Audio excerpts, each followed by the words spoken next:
significa, popularmente falando, significa romper com a vida velha para se viver uma vida nova. É rompimento com a vida velha para se viver uma vida nova. Quando Deus instituiu a circuncisão ao 8º dia, Deus estava querendo dizer o seguinte com aquele ato: que os meus filhos estavam rompendo uma vida do mundo para viver uma vida dele, para ele. Era povo de Deus.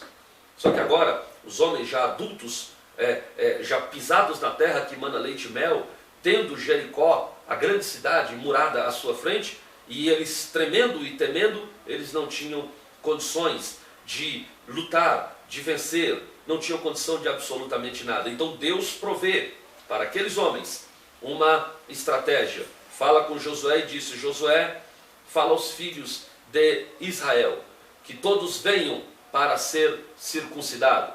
E todos os filhos de Israel, homens, já adultos, jovens, crianças, homens são chamados para a circuncisão.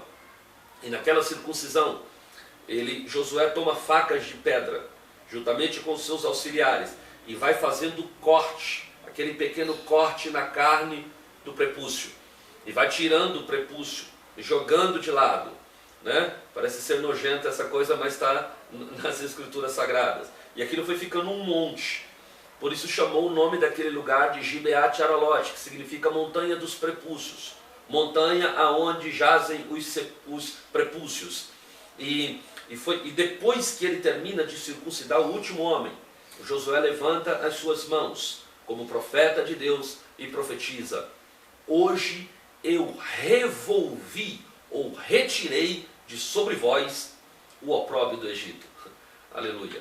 Então, a circuncisão que Deus promove aos filhos de Israel era justamente para fazer com que aquele povo retirasse de sobre eles toda a influência do Egito, toda a mentalidade do Egito, e fizesse com que aqueles homens pudessem ter uma nova vida, uma nova oportunidade. Agora, eles teriam força em si mesmos para enfrentar a grande batalha que estava à sua frente, que era Jericó.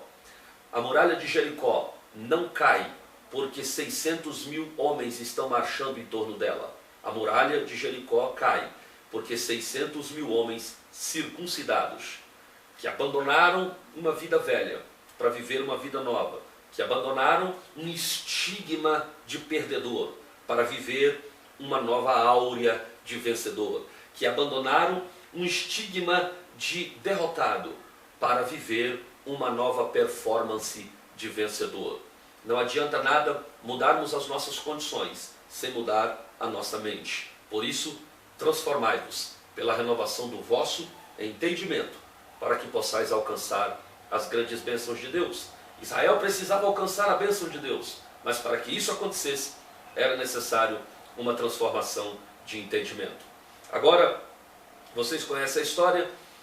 A Bíblia diz que eles ficaram 7 dias e chamou o nome daquele lugar Gilgal, círculo de pedras, lugar de sacrifício. Chamou o nome daquele lugar de Gilgal até o dia de hoje. E agora o Josué marcha junto com os filhos de Israel, uma vez por dia durante 6 dias. No 7º dia marcham por 7 vezes. A Bíblia diz que eles gritaram e as muralhas de Jericó caíram por terra. Louvado seja o nome do Senhor. Mas antes que a muralha de Jericó caia por terra, a Bíblia diz que Josué enviou para aquela cidade 2 espias, como veremos agora no texto sagrado. Josué capítulo de número 2 e o versículo de número 8, diz assim a palavra: e antes que os espias se deitassem, ela subiu ao eirado a ter com eles. E disse-lhes: bem sei que o Senhor vos deu essa terra, e que o pavor de vós caiu sobre nós, e que todos os moradores da terra se derretem diante de vós, porque temos ouvido que o Senhor secou as águas do Mar Vermelho diante de vós quando saístes do Egito, e também o que fizeste aos 2 reis dos amorreus, Siog e Og, que estavam além do Jordão, os quais destruístes totalmente. Quando ouvimos isto, disse Raabe, derreteram-se os nossos corações, e em ninguém mais há ânimo algum por causa da vossa presença, porque o vosso Deus é Deus em cima do céu e embaixo da terra, embaixo na terra.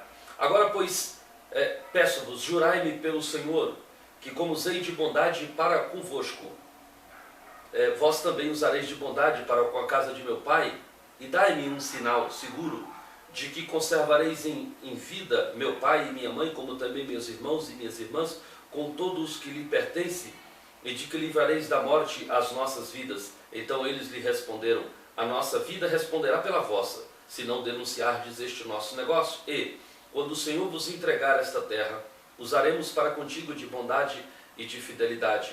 Ela então os fez descer por uma corda pela janela, enquanto a sua casa estava, porquanto a sua casa estava sobre o muro da cidade, de sorte que morava sobre o muro. E disse-lhes: ide-vos ao monte, para que não vos encontre os perseguidores, e escondei-vos lá 3 dias, até que eles voltem, depois podereis tomar o vosso caminho. Disseram-lhe os homens: nós seremos inocentes no tocante a esse juramento que nos fizeste jurar. Eis que, quando nós entrarmos na terra, atarás este cordão de fio de escarlata à janela, pela qual nos fizeste descer, e recolherás em casa contigo teu pai, tua mãe, teus irmãos e toda a casa de teu pai. Qualquer que sair fora das portas da tua casa, o seu sangue cairá sobre a sua cabeça, e nós seremos inocentes. Mas qualquer que estiver contigo em sua casa, o seu sangue cairá sobre a nossa cabeça, se nele se puser a mão. Se, porém, tu denunciardes este nosso acordo, seremos desobrigados do juramento que nos fizeste jurar. Ao que ela disse: conforme as vossas palavras, assim seja. Então os despediu, e eles se foram, e ela atou o cordão de escarlata à janela. Amém. É um texto lindíssimo que fiz questão de ler convosco, praticamente todo o texto que fala sobre essa história, que nos mostra um fato importante antes da entrada de Josué com o seu exército na cidade de Jericó. Antes de rodearem a terra, Josué envia os 2 espias. E eu fiz questão de chamar a atenção para esse texto porque é uma lição extraordinária nisso tudo. Percebam que estes espias enviados por Josué, eles tinham uma função. Eles não estavam sendo enviados simplesmente porque Josué queria, mas eles tinham uma função. Agora a pergunta que eu te proponho a pensar sobre ela é: qual a função destes 2 espias dentro da cidade de Jericó? Talvez você poderia me dizer que tenha sido a função de ver como estava a cidade, qual era o tipo de fortificação que havia na cidade, qual era o número do seu exército, qual era o poderio bélico da cidade, o número dos seus soldados ou qualquer coisa parecida. Mas o Senhor Deus havia dito a Josué, e Josué sabia de que aquela cidade seria subvertida, aquela cidade seria sucumbida, seria destruída, de modo que não haveria razão de ser, de expor 2 dos seus soldados, dos seus espias, da sua tropa de elite, em uma cidade cujo ponto final já estava decretado.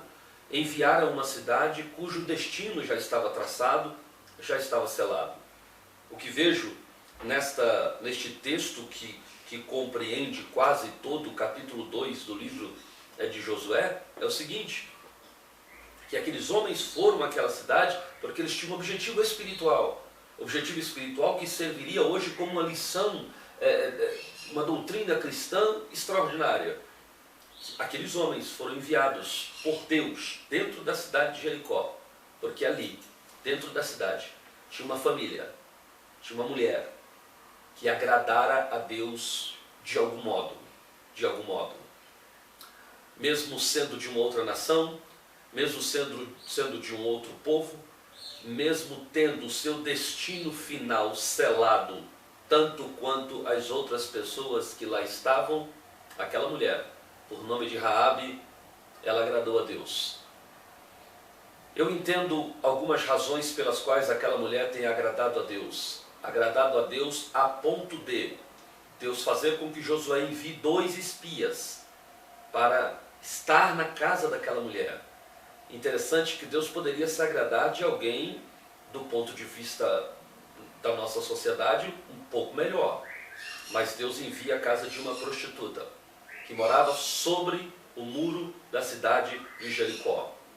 A prostituta Raabe, que tinha o trânsito na sua casa de pessoas que estavam ali interessadas no pecado, interessadas no sexo. Mas aquela mulher, especificamente, ela chamou a atenção de Deus. Esse mundo também, à semelhança de Jericó, ele está com os seus dias contados. Esse mundo, à semelhança da cidade de Jericó, também já tem a sua ruína profetizada. Isso daqui vai cair por terra, isso aqui vai se acabar. Mas, assim como em Jericó tinha uma pessoa que não valia muita coisa para a sociedade, que tinha uma moral posta em xeque pela sociedade, assim também neste mundo existem algumas Raabes espirituais, pessoas que estão aqui cegas, envolvidas com o pecado como Raabe estava, porém no seu coração eles têm uma certeza de que existe um Deus, de que existe uma porta de escape. Interessante que quando os espias chegam ali, ela esconde os espias, que ela poderia simplesmente não esconder, mas ela esconde os espias, a fim de fazer um acordo com os espias. E ela diz para eles qual a razão dela ter escondido eles na sua casa. Ela diz, olha,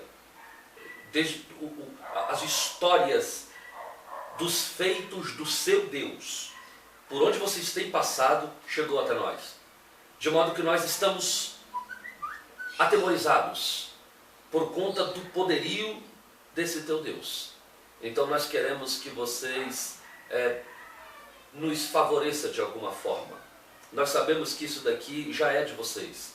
Nós sabemos que Jericó não vai aguentar, porque Pazã não aguentou. Os amorreus não aguentaram, nós também não suportaremos o poderio do Deus que vem junto com vocês. Mas eu estou aqui para fazer um acordo. Eu sei que o vosso Deus, isso é testemunho de quem cria. Ele disse, eu sei que o vosso Deus é Deus em cima no céu e embaixo na terra. Eu sei que Ele manda tudo. Então, a minha proteção que dei a vocês agora, eu peço uma contrapartida. E os espias dizem, olha, coloque um fio de escarlata, que representa o sangue, que representa a salvação, que apontava para o livramento que os próprios judeus houveram tido no Egito há 400 e tantos anos antes, quando a marca do sangue foi colocada nos umbrais das portas para que não houvesse a matança. Ele disse, olha, coloca o fio de escarlata, lembrando o sangue que num dia nós colocamos nos umbrais da nossa porta, e quando nós entrarmos aqui, quando Deus nos der esse lugar, então você vai estar livre. E põe tudo na sua casa, bota teus pais, a tua família, teus amigos, os teus parentes, todo mundo que estiver na tua casa, estarás livre, livre da nossa espada, livre da matança, para se cumprir o que diz a Bíblia, crê no Senhor Jesus Cristo, e será salvo tu e a tua casa. Aquela mulher faz exatamente aquilo que os espias tinham lhe ordenado, e coloca o fio assim que eles saem da sua casa. Ela coloca o fio de escarlata pela janela da sua casa. E agora os espias vão embora. Quando eles chegam no arraial, eles dizem para o Josué, Josué, nós fomos na cidade. Entendemos o propósito de Deus naquela cidade. Lá tem uma mulher que nos deu abrigo. Nós conhecemos através do testemunho daquela mulher que Jericó está em pânico por conta da nossa presença. Mas eu prometi livrar aquela mulher e toda a sua família. Josué disse, então está feito o acordo. As palavras de vocês estão chanceladas por mim. Quando entrarmos lá, se tiver o fio de escarlata, está todo mundo livre naquela casa. Interessante que quando eles marcham por 6 dias seguidos em torno de Jericó, no 7º dia, eles marcham 7 vezes. E depois do grande brado, as muralhas de Jericó caem por terra. Glória a Deus. E eu entendo como sendo um dos maiores milagres de Deus ali. Porque o texto sagrado diz que aquela mulher tinha casa no muro da cidade. Ela morava sobre o muro da cidade. A escritura é bem clara. Mas a muralha, a parte da muralha onde estava a casa daquela mulher, não caiu. E eu glorifico a Deus, porque até hoje Deus tem proposto uma salvação para algumas pessoas. A casa de muita gente está caindo, mas a casa de quem tem a marca do sangue não cai. A casa de muita gente pode estar predita de que vai virar ruína, mas a casa de quem tem a marca do sangue não cairá por terra. As Raabes estão aí, e nós, como servos de Deus, somos os espias. E não podemos escolher pessoas de muita qualidade moral, de muita qualidade intelectual, supondo que aquelas pessoas agradarão a Cristo. As Raabes estão aí. Muitas vezes passam incólume diante de nós. Passam e nós não percebemos que aquela pessoa tem um sinal de Deus. Que aquela pessoa é alvo da salvação de Deus. Quantas Raabes são desprezadas durante a nossa caminhada espiritual. Mas devemos ficar atentos, porque assim como Deus tinha um plano tremendo e profundo na vida de Raabe, Deus também tem um plano tremendo e profundo na nossa vida. E na vida das pessoas a quem o Senhor nos ensina e nos induz a levar a sua santa palavra. E o interessante é que Raabe, a sua história não parou por aí. Raabe casou-se com um dos grandes de Israel, com um dos generais de Israel. E a linhagem do Cristo passou por Raabe. Se você ler em Mateus capítulo 1, falando da genealogia de Cristo, você encontrará o nome de 3 mulheres. Uma delas é Ruth, outra delas é a mãe de Salomão, a Sulamita. E no livro de Mateus, você vai encontrar a árvore genealógica de Cristo. E na árvore genealógica de Cristo você encontrará o nome de 3 mulheres. Uma delas a mãe de Salomão. Outra delas você vai encontrar Ruth a Moabita. A mãe de Salomão, a que foi mulher de Urias. A Ruth a Moabita. E a terceira mulher naquela lista de homens que formam a árvore genealógica de Cristo. Você encontrará também o nome de Raabe. Deus escreveu o nome de Raabe na história, porque Raabe era importante para o Senhor. Mesmo não sendo judia, mesmo não sendo hebreia, Deus preparou um espaço importante na galeria dos heróis da fé para tratar da vida e do testemunho daquela mulher.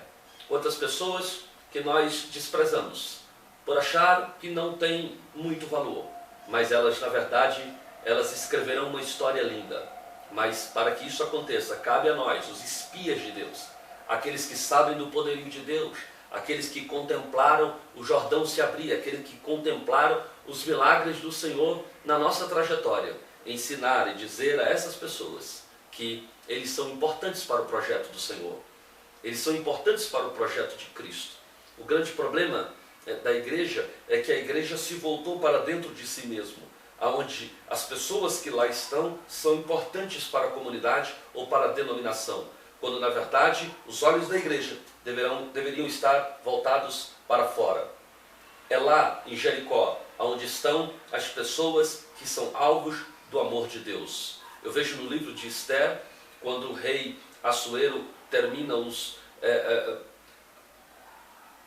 a sua reunião extensa que ele tem com os chefes das 127 províncias que ele tinha nas suas mãos, a Bíblia diz que ele mandou fazer uma festa, mas não uma festa dentro do palácio, uma festa que fosse para o lado de fora do palácio. E naquela festa de Assuero, ele mandou convidar a todos, grandes e pequenos, para que pudessem contemplar a beleza da rainha, pudessem contemplar a beleza da sua grandeza. E a festa foi feita para grandes e pequenos, e eram servidos vinhos em vasos reais para grandes e pequenos. Não adianta nós ficarmos introspectos dentro de um ambiente somente da nossa comunidade e da nossa religiosidade, e não observar para aqueles que estão pelo lado de fora.